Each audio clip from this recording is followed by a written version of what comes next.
ग्रंथ और जीवाजीव अधिकार चल रहा है, जिसमें गाथाओं के माध्यम से क्या क्या जीव नहीं है हम चाहते हैं। आप कहोगे कि क्या नहीं है, इसे जानने से हमें लाभ क्या नहीं है। हम जानेंगे तो हमारा स्वभाव क्या है, इससे हमें परिचय होगा। और स्वभाव को जब आप जान जाएंगे तो इस प्रवर्तन भी हमारा नहीं होगा। आइए इसी क्रम में अपन गाथा नंबर 53 जीवस्य नत्थिकेयी जो यत्थाना बंधुथाना निवयोदयत्थाना नमकनथाना योग के स्थान नाहि और बंध के स्थान नाहि, उदय के स्थान नाहि और मार्ग ना स्थान नाहि। जीवस्य नत्थिकेयी, जीव के नहीं है कोई, जोगत्थान बंधुथान, योग स्थान नहीं है और बंध स्थान नहीं है। निवय उदय स्थान और नहीं है उदय स्थान, न मक्कन स्थान और मार्गण स्थान भी नहीं है। इनमें से कोई भी जीव के नहीं है। योग स्थान भी नहीं है, न बंध स्थान है, न उदय स्थान है, न मार्गण स्थान है। यानी जीव के न कोई योग स्थान है, न बंध स्थान है, न उदय स्थान है और न कोई मार्गण स्थान भी है। यहाँ पर योग स्थान किसे कहते हैं यह जानना आवश्यक हो जाता है। तो वीर अंतराल कर्म के क्षय उपशम से जो मनोवचन काय की प्राप्ति और उनकी क्रिया होने से जो आत्मा के प्रदेशों में परिस्पंदन अर्थात हलन चलन होता है, उसे योग कहा जाता है। योग स्थान किसे कहते हैं? अर्थात वीर अंतराय कर्म के क्षय उपशम से, यानी उदय और अनुदय की जो अवस्था है, इसकी फलस्वरूप जो मन वचन काय की जो प्राप्ति होती है और इन मन वचन काय के माध्यम से जो क्रिया होती है, उसके फलस्वरूप जो आत्मा के प्रदेशों में परिस्पंदन अर्थात हलन चलन उतार चढ़ाव जो होता है, उसे योग कहा जाता है। अब दूसरा बात है कि जीव के बंध स्थान नहीं होते। बंध स्थान किसे कहते हैं? यानी कर्म के फलस्वरूप जो आत्मा के परिणाम होते हैं, उसे बंध स्थान कहा जाता है। और ये बंध स्थान 4 प्रकार के हुआ करते हैं: प्रकृतिबद्ध, प्रदेशबद्ध, स्थितिबद्ध और अनुभागबद्ध। प्रकृतिबद्ध किसे कहते हैं? तो आने वाली जो वर्गणाएं हैं, जो कर्मरूप वर्गणाएं हैं, जो कर्म के परमाणु हैं, उनमें स्वभाव का पड़ जाना, यानी जो ये 8 कर्म ज्ञानागामी दर्शनागामी रूप जो ये 8 कर्म हैं, इस रूप स्वभाव का पड़ जाना कर्माणु वर्गणाओं का हमारे राग द्वेष आदि विकारी भावों के निमित्त से ये कर्माणु वर्गणाएं कर्म रूप परिवर्तित हो जाती हैं, वो बंध कहलाता है। और इसी क्रम में सबसे पहला बंध वो कर्माणु वर्गणाएं कर्म किन कर्म रूप परिवर्तित हो जाए, उन वर्गणाओं में किन कर्मों का स्वभाव पड़ेगा, वह प्रकृति बंध कहलाता है। और जितने परमाणु आए और उसमें कितने परमाणु ज्ञानावर्णी, कितने परमाणु दर्शनावर्णी रूप परिवर्तित होंगे या परिणाम करेंगे, वह प्रदेश बंध कहलाता है। और ये परमाणु जब आत्मा के साथ बंध को प्राप्त हो गए हैं तो उनकी सत्ता का काल कब तक रहेगा, कब तक सत्ता में बंधे रहेंगे। वह स्थिति बंध अर्थात बंधे रहने का जो अंतराल है, बंधे रहने का जो काल है, वह स्थिति बंध कहलाता है। और अनुपागम अर्थात इनका फल, इनका परिणाम मंद रूप होगा, तीव्र रूप होगा, वह अनुपात बंध तय करता है, निश्चित करता है। हम उदय स्थान को जानते हैं कि उदय स्थान किसे कहते हैं, अर्थात कर्म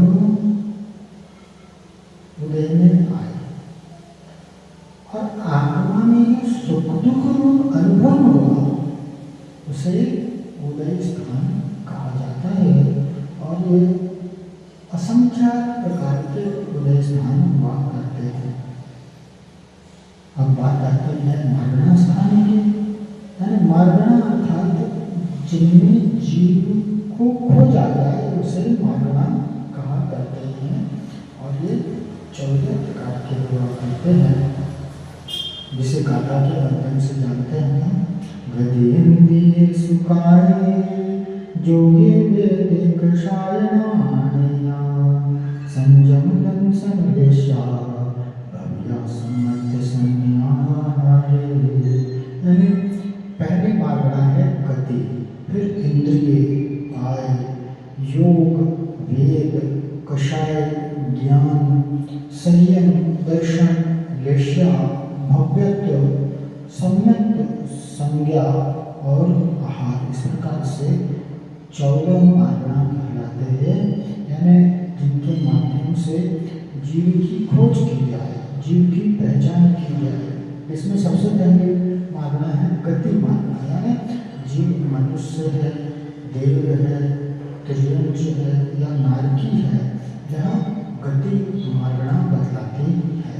हाँ, एक इंद्रिय रूप है, 2 इंद्रिय रूप है, 3 इंद्रिय रूप है, 4 इंद्रिय रूप, 5 इंद्रिय रूप, ये इंद्रिय मार्गणा कहलाती। इस प्रकार से उन्होंने मार्गणा को जाना। यह 14 मार्गणा।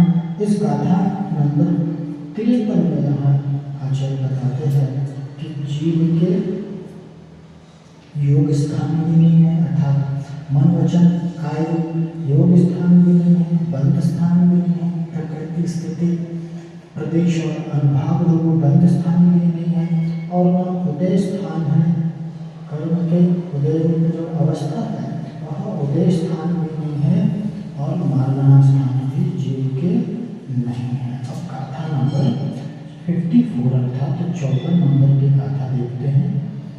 नौतिथि बंधत्थाना जीवस्य न संकिलेशिथाना लेव विसोहिथाना न संजम दत्थिथाना। स्थिति बंध के स्थान नहीं, संक्लेश के स्थान ना, संयम लब्धि के स्थान ना, सुख शोधि के स्थान ना। नौतिथि बंधत्थाना जीवस्य न संक्लेशिथाना लेव विसोहिथाना न संजम दत्थिथाना। यानी नहीं है किसके, जीव के स्थिति बंध स्थान, स्थिति बंध स्थान भी नहीं है। जीवस्य न संक्लेश स्थान, और जीव के संक्लेश स्थान नहीं है। नेव विसोहिथाना, विशुद्धि स्थान भी नहीं है। न संयम दत्थिथाना, और संयम दत्ति स्थान भी जीव के नहीं है। यानी स्थिति बंध, संक्लेश बंध, विशुद्धि और संयम दत्ति रूप स्थान भी ये जीव के नहीं है। स्थिति बंध को जानते हैं, यानी कोई कर्म जब आत्मा के साथ बंध को प्राप्त होता है तो वह कितनी समय तक आत्मा में रुकेगा, वह स्थिति बंध स्थान कहलाता है। और यह स्थिति बंध चूंकि कषायों और योग की फलस्वरूप होती है, इसलिए ये असंख्यात हुआ करते इनमें अंतर का कारण भी कषाय और योगों के माध्यम से तय होता है।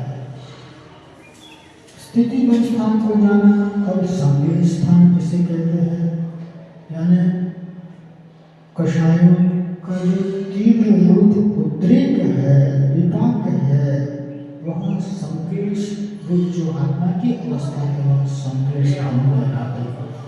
जहाँ पर कषायों का मंद हृदय है, कषायों में मंदता है, वह विशुद्धि स्थान कहलाती है।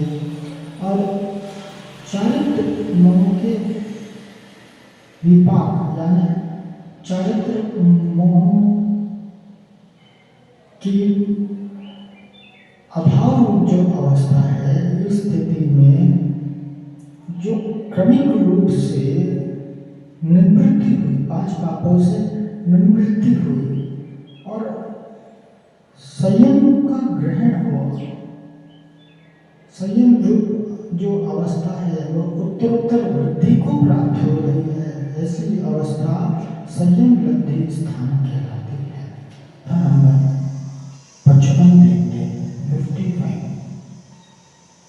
निवय जीवठाना न गुणठानाय अद्धि जीवस जगवेदे सबे पकड़वस परिणाम। जीव के स्थान नहीं गुण स्थान के स्थान वहाँ, क्योंकि ये सब भाव को के परिणाम है। क्या कह रहे हैं, क्या नहीं है, नियम जीवन ठाना नहीं है, यह अर्थात और जीव स्थान न गुणस्थान है, जीव से नहीं है गुणस्थान और अंति जीव से, जीव के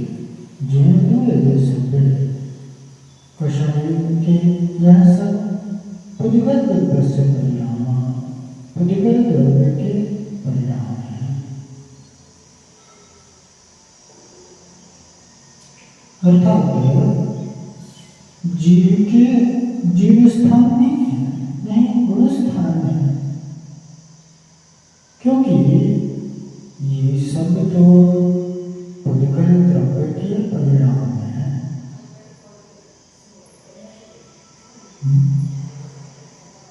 जीव के जीव स्थान भी नहीं है और जीव के गुण स्थान भी नहीं है। क्यों नहीं है, क्योंकि ये सब पुद्गल द्रव्य के परिणाम है। अब प्रश्न उठता है कि ये जीव स्थान कहते किसे हैं? तो जीव स्थान का दूसरा नाम जीव समास भी है। समास अर्थात जहाँ संक्षेप में वर्गीकरण किया गया हो, संक्षेप में बांटा गया हो, अर्थात जहाँ जीव को संक्षेप में बांटा गया हो उसे जीव समास कहते हैं। ये जीव समास 14 हुआ करते हैं।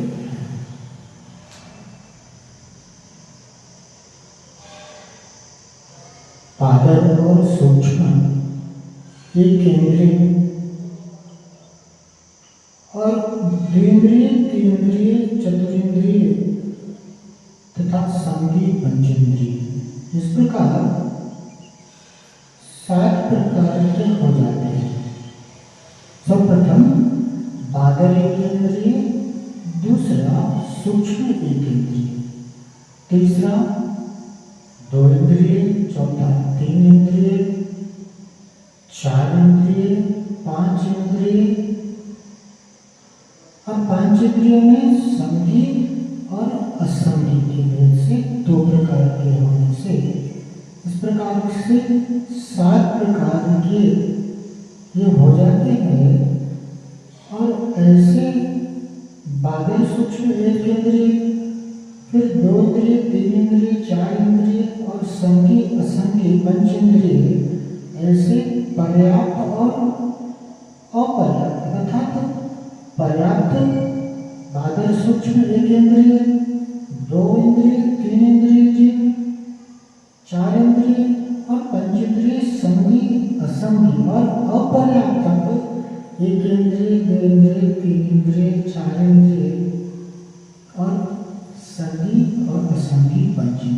प्रकार से 14 भेद हुआ करते हैं।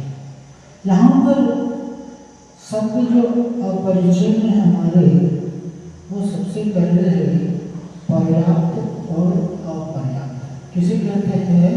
पर्याप्त और अपर्याप्त। तो जो गृहीत आहार है, अर्थात जो गृहीत आहार वर्णना है, उसका जो खल और रस रूप परिवर्तन हो जाना, यानी ठोस और तरल रूप परिवर्तन होने की जीव की जो शक्ति है, उसे पर्याप्ति कहते हैं। और जिनकी शक्ति पाई जाती है, उसे पर्याप्त कहते हैं। और जिन जीवों की शक्ति नहीं पाई जाती, उसे अपर्याप्त कहते हैं। अब दूसरा शब्द है बादल और सूक्ष्म। ये बात शरीर की हो रही है, बादल शरीर वाले और सूक्ष्म शरीर वाले हैं। तो बादल शरीर वाले कौन है? यानी बादल शरीर अर्थात जो शरीर दूसरे को रोकने वाला, दूसरे शरीर को, दूसरे को जो रोकता हो और जो स्वयं भी दूसरे से रुकता हो, उसे बादल कहते हैं। अर्थात जो दिखने वाले पृथ्वी, जल, अग्नि, वनस्पति आदि हैं, ये सब बादल जीव कहलाते हैं। अब सूक्ष्म नाम कर्म के उदय से सूक्ष्म जीव होते हैं और उनका शरीर न तो किसी से रुकता है, न किसी से बाधित होता है और न किसी को बाधा पहुंचाता है, वह सूक्ष्म शरीर कहलाते हैं। ऐसे बादल और सूक्ष्म शरीर वाले एक इंद्रिय जीव, फिर 2 इंद्रिय जीव, 3 इंद्रिय जीव, 4 इंद्रिय जीव और संगी अर्थात मन सहित पंचेंद्रिय जीव और मन से रहित पंचेंद्रिय जीव, ऐसे जीव जिनकी पर्याप्तियां पूर्ण हो गई हैं, जो पर्याप्त हैं, और ऐसे ही जीव जिनकी पर्याप्ति पूर्ण नहीं है, वे अपर्याप्त हैं। इस प्रकार से जीव समाज की 14 भेद अपन ने जाना। अब दूसरी बात आती है कि जीव के गुणस्थान भी नहीं है। तो प्रश्न उठेगा कि ये गुणस्थान किसे कहते हैं? तो मोह और योग के निमित्त से जो आत्मा में परिणाम होते हैं, वह गुणस्थान कहलाता है। अर्थात अपनी आत्मा की अवस्था, अपनी आत्मा की जो स्थिति है, उसका ये मापदंड गुणस्थान है। और इनके 14 भेद किया गया, जिसमें सबसे पहला भेद है मिथ्यात्व। अर्थात मिथ्यात्व की वजह से जो 7 तत्वों के प्रति अश्रद्धान होता है, वह मिथ्यात्व गुणस्थान कहलाता है। 7 तत्व तो सभी जानते हैं ना, जीव, अजीव, आश्रम, वन, संवर, निद्रा, मोक्ष। और इन 7 तत्वों के प्रति जो अविश्वास होता है, अश्रद्धान होता है, उसे क्या कहते हैं? मिथ्यात्व गुणस्थान में ऐसी अवस्था देखी जाती है। फिर दूसरा गुणस्थान है ससाधन गुणस्थान, यानी अविरत सम्यक दृष्टि, अर्थात चौथे गुणस्थान वर्ग की बात कर रहे हैं। जब उसके अंदर बुद्धि, क्रोध, मान, माया, लोभ, इन 4 कषायों में से किसी एक का भी उदय आ जाता है, तो वह प्रथम गुणस्थान अर्थात मिथ्यात्व गुणस्थान की ओर अग्रसर होता है। और इस बीच का जो अंतराल है, इस बीच का जो काल है वह काल कौन सा काल कहलाता है? ससाधन गुणस्थान वाला काल कहलाता है। तीसरा गुणस्थान है मिश्र गुणस्थान, अर्थात सम्यक्त और मिथ्यात्व की जो उभयात्मक अर्थात मिली जुली जो स्थिति है, यानी सम्यक्त और मिथ्यात्व जो मिले हुए परिणाम है वह मिश्र गुणस्थान वाले जीव के हुआ करते हैं। सम्यक्त पर थोड़ा सा विश्वास है और थोड़ा सा संदेह भी है। चौथा गुणस्थान आता है वह अविरत सम्यक दृष्टि कहलाता है। यहाँ पर व्यक्ति को संदेह दूर हो गया, संदेह का अभाव हो गया, सम्यक्त के प्रति जो संदेह था वह दूर हो गया और सात तत्वों के प्रति श्रद्धा दृढ़ हो गया, लेकिन अभी व्रतों को ग्रहण नहीं किया है, इसलिए वह गुणस्थान कौन सा कहलाता है? अमृत सम्यक्त चौथा गुणस्थान है। पांचवा गुणस्थान है देश विरत, अर्थात कषायों के उदय से या अभाव से जो एक देश संयम की प्राप्ति हुई है ना, सम्यक चारित्र की प्राप्ति के लिए जो आंशिक रूप से व्रतों का पालन रूप जो प्रवृत्ति है वह देश विरत गुणस्थान वाली की अवस्था कहलाती है। कषायों का अनुदय है, कषाय थोड़ी मंद हुई है या कषायों का अभाव हुआ, तो ऐसी स्थिति में आंशिक रूप से एक देश रूप से जो संयम का पालन हुआ, 5 पापों का त्याग हुआ, तो वो सम्यक चारित्र की ओर अग्रसर हो रहा है। सम्यक चारित्र की प्राप्ति का जो उपाय रूप आंशिक रूप व्रतों का पालन है वह देश विरत गुणस्थान कहलाता है। छठा गुणस्थान है प्रवृत्त विरत। यहाँ पर अनंतानुबंधी अप्रत्यक्षम या प्रत्यक्षम तीनों कषायों का अभाव हो गया है, उनका अनुदय है और इसके फलस्वरूप चारित्र रूप जो महाव्रतों का धारण है, यानी मुनि की प्रथम अवस्था प्रमत्त विरत। यहाँ पर प्रमाद सहित महाव्रतों का पालन हो रहा है। महाव्रतों का पालन है लेकिन किंचित उसमें दोष लगा करते हैं। अपने कर्तव्यों के प्रति जो निष्ठा है, निर्दोष रूप से अपने कर्तव्यों का पालन करना है, वह प्रमाद रहित अवस्था है। और जहाँ किंचित दोष लगा करते हैं वहाँ प्रमाद से महाव्रतों का पालन जहाँ पर होता है वहाँ पर पूर्ण रूप से आत्मानुशासन होता है, लेकिन कभी कभी कहीं थोड़ी सी लापरवाही देखी जाती है। प्रमत्त विरत रूप छठा गुणस्थान कहलाता है। अब सातवें गुणस्थान अप्रमत्त विरत, यानी सामान्य जो अप्रमाद अवस्था को जिन्होंने प्राप्त कर लिया है, जहाँ पर निर्दोष रूप से महाव्रतों का पालन है।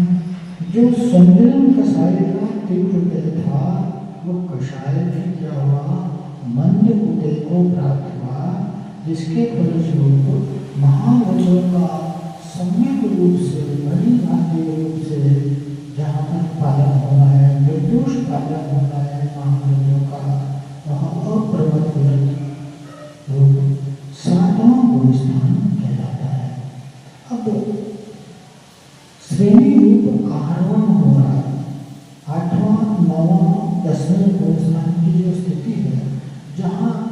उत्तरोत्तर आत्म परिणाम विशुद्धि को प्राप्त हो रहे हैं, उसमें सबसे पहला गुण स्थान कहलाता है, आठवां गुण स्थान अपूर्ण करण नामक गुण स्थान। अपूर्ण करण अर्थात पूर्व में जैसे परिणाम न कभी किए गए हैं और उन परिणामों के फलस्वरूप जो विशुद्धियों का बढ़ना है, कषायों का क्षय भी हो जाता है, ऐसा छपक से में आरोहण और छपक है, यानी जहाँ पर मंद रूप में कषायों की मौजूदगी है वहाँ अपूर्ण करण नाम का आठवां गुण स्थान है। नौवां गुण स्थान अनुमति यानी स्थूल रूप से, आंशिक रूप से मोहनी कर्मों का जहाँ पर क्षय हो जाता है वह अनुमतिकरण नामक नौवां गुण स्थान है। और 10वां गुण स्थान है सूक्ष्म सांद्रता, यानी कषाय जहाँ पर सूक्ष्म रूप में बहुत ही न्यून मात्रा में, अल्प मात्रा में, नहीं के बराबर जहाँ पर मौजूद है उसे सूक्ष्म सांद्रता नामक 10वां गुण स्थान कहते हैं। और 11वां गुण स्थान उपशांत में मोह का दमन हो गया, मोह को जीत लिया गया,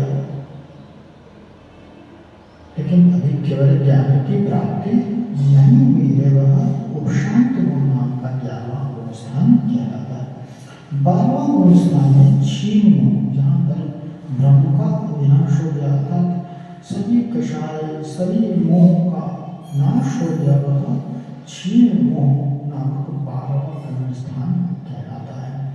13वां गुण स्थान है सहयोग केवली का, अर्थात अनंत दर्शन, अनंत ज्ञान, अनंत सुख, अनंत वीर प्रकट हो गया, लेकिन मन वचन काय की प्रवृत्ति रूप योग की विद्यमानता है, यानी केवल ज्ञान के साथ साथ योगों का स्पंदन भी जहाँ पर हो वह सहयोग केवल रूप 13वां गुण स्थान कहलाता है।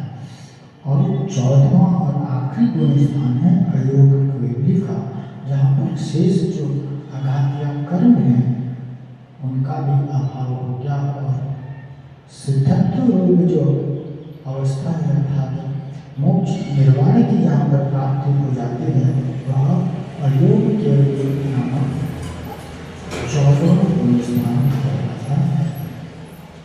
यहाँ पर इस कथा में पंच जीव स्थान अर्थात जीव समास और गुण स्थान के बारे में जाना, और आचार्य इस कथा में हमें बताते हैं कि ये जीव समास, जीव स्थान और गुण स्थान दोनों जीव के नहीं हैं, क्योंकि कषायों के फलस्वरूप पुद्गल द्रव्य के निमित्त से ये सारे उत्पन्न होते हैं।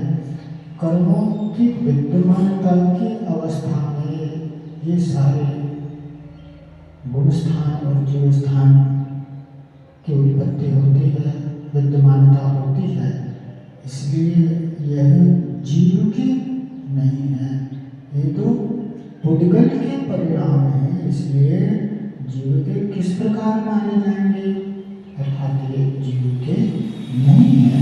इस प्रकार से हमने 55 नंबर की गाथा को जाना। इस प्रकार से अपन ने गाथा नंबर 53, 53, 54 और 55, 53, 54, 55 नंबर गाथा के माध्यम से अपन ने जाना कि जीव के कौन कौन स्वभाव नहीं है, क्या क्या जीव नहीं है, इसको अपन ने जाना, जिसे जानना बहुत ही महत्वपूर्ण है।